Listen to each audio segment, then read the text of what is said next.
सत्यासाठी आमची धडपड. महाराष्ट्र नाद न्यूज मराठी.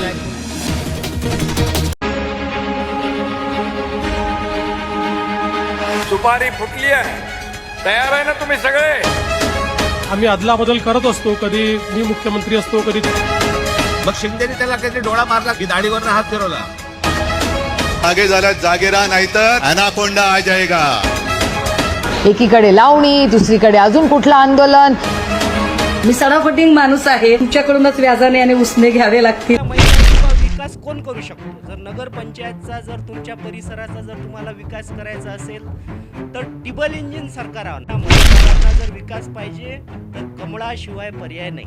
त्यामुळे कमळाशिवाय दुसऱ्या कुठल्याही चिन्हाला नागरिकांची आता पसंती टाकलेला आहे. आणि येणाऱ्या 21 तारखेला गुलाल हा आपलाच राहील, गुलाल हा भाजपचाच राहील. आणि संपूर्ण महाराष्ट्रात आणि अमरावती जिल्ह्यात सुद्धा भाजपचे सर्व नगरसेवक आणि भाजपचे सर्व नगराध्यक्ष निवडून आलेले तुम्हाला पाहायला मिळते.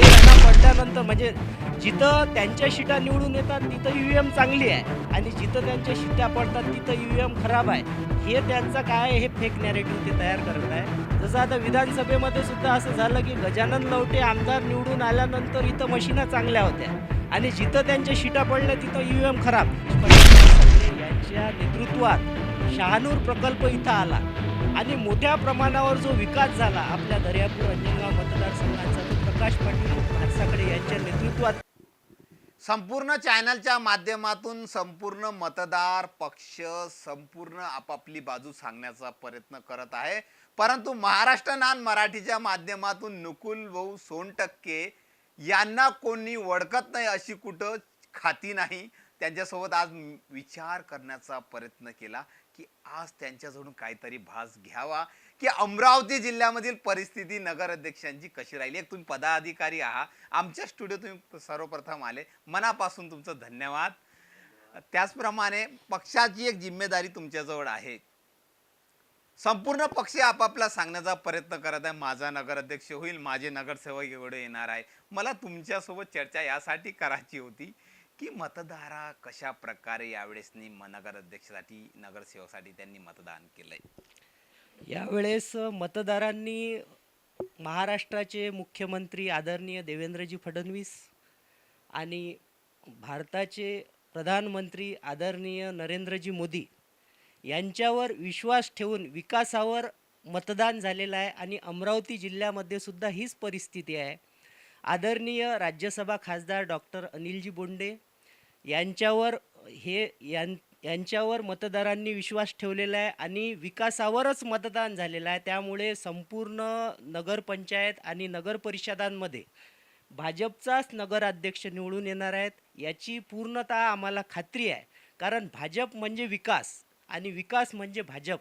आणि नागरिक आता सुज्ञ झालेला आहे. लोक आता कुठल्याही फेक नॅरेटिव्हला बळी पडत नाही आहे. जसं बरेच वेळा लोकसभेमध्ये संविधानाचं फेक नॅरेटिव्ह तयार करण्यात आलं, विधानसभेमध्येही बरेचसे नॅरेटिव्ह तयार करण्यात आले, परंतु विधानसभेमध्ये मतदार जो आहे तो मतदार कुठल्याच फेक नॅरेटिव्हला बळी पडलेला नाही आहे आणि सुज्ञ झालेला आहे. मतदार हा सुज्ञ आहे. त्यांना माहीत आहे की बा विकास कोण करू शकतो. जर नगरपंचायतचा, जर तुमच्या परिसराचा जर तुम्हाला विकास करायचा असेल तर टिबल इंजिन सरकार आणावं लागेल. तर डबल इंजिन सरकार आमचं आहे. केंद्रामध्ये भाजपची सत्ता आहे, राज्यामध्ये सुद्धा देवेंद्रजींची सत्ता आहे आणि देवेंद्रजींच्या नेतृत्वात महाराष्ट्र प्रगतीपथावर आहे. म्हणजे महाराष्ट्र आता थांबणार नाही आहे. मग हे टिबल इंजिन जर सरकार आलं तर परत विकासाला गती येईल हे संपूर्ण मतदारांना माहीत आहे. त्यामुळे संपूर्ण मतदारांचा विश्वास महाराष्ट्र राज्याचे माननीय मुख्यमंत्री देवेंद्रजी फडणवीस यांच्यावर आहे. आणि सोबतच अमरावती जिल्ह्याचे जे खासदार आहे, राज्यसभा खासदार, यांच्यावर सुद्धा त्यांचा विश्वास आहे. आणि या नेतृत्वाला समोर ठेवून प्रत्येक मतदार हा भारतीय जनता पार्टीलाच त्यांनी मतदान केलेलं आहे. आणि जे उर्वरित जी निवडणूक आहे त्यामध्ये सुद्धा काय झालेलं आहे, आता अंजनगावची निवडणूक बाकी राहिलेली आहे. काही जे कोर्टांनी स्थगिती दिली होती त्यामुळे ती निवडणूक 20 तारखेला होणार आहे. तर यामध्ये सुद्धा अंजनगावला सुद्धा भारतीय जनता पक्षाचाच नगराध्यक्ष बनणार आहे. कारण अंजनगावमधली जनता सुद्धा सुज्ञ आहे. त्यांना माहीत आहे की बा जर आम्हाला जर आपल्या परिसराचा, आपल्या शहराचा विकास जर करायचा असेल तर इथं कुठंतरी ट्रिपल इंजिन सरकार आणावं लागेल, तरच आपण आपल्या शहराचा विकास करू शकतो. अन्यथा विकासापासून आपण कोसो दूर राहू हे त्यांना माहीत आहे. त्यामुळे सर्वस्वी लोकांचा, मतदारांचा विश्वास हा महाराष्ट्राचे मुख्यमंत्री देवेंद्रजी फडणवीस यांच्यावर आहे. आणि देवेंद्रजींना समोर ठेवून, म्हणजे कमळ म्हणजे विकास आणि विकास म्हणजे कमळ. जर नागरिकांना, मतदारांना जर विकास पाहिजे तर कमळाशिवाय पर्याय नाही. त्यामुळे कमळाशिवाय दुसऱ्या कुठल्याही चिन्हाला नागरिकांची आता पसंती मिळणार नाही आहे. दादा, सगळ्यात महत्त्वाचं काय झालेलं आहे, अमरावती जिल्ह्यामध्ये संपूर्ण नगर परिषदेच्या निवडणुका झाल्या, परंतु काय झालंय, दर्यापूर शहरामधील ही चुरशीची लढत अशी पाहायला मिळालेली आहे. त्या कारणाने सगळेजण संभ्रमात आहे. नाही, संभ्रमाचा काहीच विषय नाही आहे. या दर्यापूर मतदारसंघाने आमचे जे आदरणीय प्रकाश पाटील भारसाकडे आहे, जे विकासाचे भगीरथ ज्यांना म्हटल्या जाते, यांच्यावर किती तुम्हाला माहीत असेल 4 टर्म त्यांनी आमदारकी इथं केलेली आहे आणि विकासाची गंगा त्यांनी या दर्यापूर मतदारसंघामध्ये आणलेली आहे. हे प्रत्येकाला माहीत आहे की ज्या वेळेस या दर्यापूर मतदारसंघ पाणी नव्हतं, प्यायचं पाण्याची सुद्धा व्यवस्था नव्हती, तर त्या काळात आदरणीय प्रकाश पाटील भारसाकडे यांच्या नेतृत्वात शहानूर प्रकल्प इथं आला आणि मोठ्या प्रमाणावर जो विकास झाला आपल्या दर्यापूर अंजनगाव मतदारसंघांचा, तो प्रकाश पाटील भारसाकडे यांच्या नेतृत्वातच. आणि त्यांच्याच नेतृत्वावर या मतदारसंघातील लोकांनी विश्वास ठेवून यावेळेस नगराध्यक्ष पदसुद्धा प्रकाश पाटील भारसाकडे यांच्या नेतृत्वावर विश्वास ठेवून त्यांनाच मतदारांनी पसंती दर्यापूर दिली. शहरामधील कुठेतरी नलिनताई प्रकाश भारसाकडे यांची नाराजीचा सूर सुद्धा निघत होता, हे सुद्धा मतदार म्हणत होता. नाही, नाराजी कोणाची आहे तर विरोधकांची नाराजी आहे. आता विरोधकांची नाराजी तर राहणारच आहे, कारण विरोधकांना संधी मिळत नाही आहे.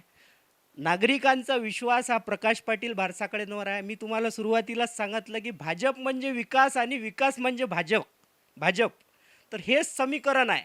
ट्रिपल इंजिन सरकारच दर्यापूरचा विकास करू शकते. अन्यथा कुठला जर नागरिकांनी सुद्धा पसंती ही भाजपलाच दिली आहे. कारण आता मतदार हा सुज्ञ झालेला आहे. त्यांना माहीत आहे की आपण आपला विकास कसा करू शकतो. तर आमचे आदरणीय देवेंद्रजी फडणवीसांवर त्यांनी विश्वास ठेवला आणि सोबतच प्रकाश पाटील भारसाकडे यांच्या नेतृत्वावर तर दर्यापूर मतदारसंघांचा विश्वास आहेच.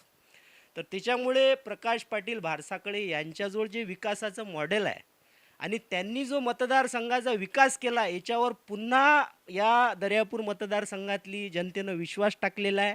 आणि येणाऱ्या 21 तारखेला गुलाल हा आपलाच राहील, गुलाल हा भाजपचाच राहील. आणि संपूर्ण महाराष्ट्रात आणि अमरावती जिल्ह्यात सुद्धा भाजपचे सर्व नगरसेवक आणि भाजपचे सर्व नगराध्यक्ष निवडून आलेले तुम्हाला पाहायला मिळतील. विरोधकांच्या माध्यमातून सुद्धा टिप्पणी केली जातोय, ज्या दिवशी मतदान झालंय दुसऱ्या दिवशी रिझल्ट लागला असता तर काँग्रेसचा विजय निश्चित असता.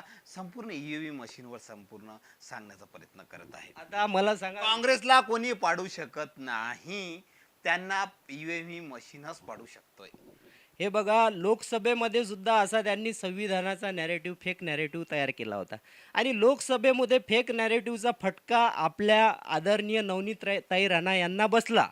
तर मला सांगा, इथं बळवंत वानखडे हे ज्यावेळेस निवडून येतात त्यावेळेस ईव्हीएम चांगली असते आणि नवनीताई राणा पडल्यानंतर, म्हणजे जिथं त्यांच्या शिटा निवडून येतात तिथं ईव्हीएम चांगली आहे आणि जिथं त्यांच्या शिट्या पडतात तिथं ईव्हीएम खराब आहे. हे त्यांचं काय, हे फेक नॅरेटिव्ह ते तयार करत आहे. जसं आता विधानसभेमध्ये सुद्धा असं झालं की गजानन लवटे आमदार निवडून आल्यानंतर इथं मशिना चांगल्या होत्या आणि जिथं त्यांच्या शिटा पडल्या तिथं ईव्हीएम खराब.